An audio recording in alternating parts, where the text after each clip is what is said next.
Russia Ukraine যুদ্ধের কারণে বদলেছে বৈশ্বিক বাণিজ্যের সমীকরণ। অর্থনৈতিক সম্পর্ক আরো ভালো করতে মিত্র দেশগুলোর নানা খাতে বিনিয়োগ করছে রাশিয়া। আর ইউরোপীয় বাণিজ্যে লাভের আশায় চীন ও ইরানের সাথে দূরত্ব বাড়লেও এখন তা পরিবর্তনের পথে মস্কো।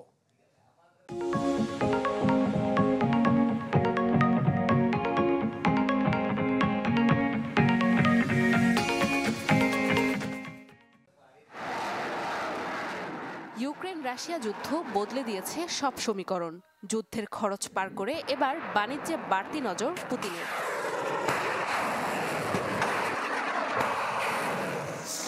তথ্য বলছে রাশিয়া ইউক্রেন যুদ্ধে ব্যয় দাঁড়িয়েছে $200 বিলিয়ন, যা দেশটির জিডিপির 10%। বড় অঙ্কের ব্যয়ের পর এবার মনোযোগ নিজ অঞ্চলের অবকাঠামো উন্নয়নে। আগামী দশকে এশিয়া ও মধ্যপ্রাচ্যে ব্যবসা সম্প্রসারণে, বাণিজ্য পথ নির্মাণে $70 বিলিয়ন ব্যয় করতে চায় মস্কো। তাই মিত্র দেশগুলোর সাথে চলছে যোগাযোগ স্থাপন।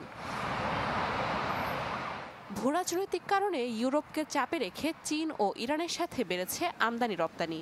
2024-এ বেইজিংয়ের সাথে বাণিজ্য রেকর্ড $240 বিলিয়ন। 2030 সালের মধ্যে উত্তর সাগরে পণ্য পরিবহন হতে পারে সর্বোচ্চ 200 মিলিয়ন টন। তাই ইরানের রাশ আস্তারা রেলপথে বিনিয়োগেও সম্মত হয় মস্কো। গেল বছর ইরানের সাবাহার বন্দরে নিয়ন্ত্রণ বাড়াতে ভারতের সাথে $370 মিলিয়ন 10 বছরের চুক্তি করে রাশিয়া, যেখানে রাশিয়া ও ইরানের সম্মিলিত বিনিয়োগ 68%। অবকাঠামোগত উন্নয়নের কারণে রাশিয়ার রাষ্ট্রীয় পরিবহন ব্যয় 927 বিলিয়ন রুবেল থেকে 180 বিলিয়নে নেমে আসবে বলে জানিয়েছে বিশ্লেষকরা। নাদিয়া ইসলাম তুলি, চ্যানেল 24।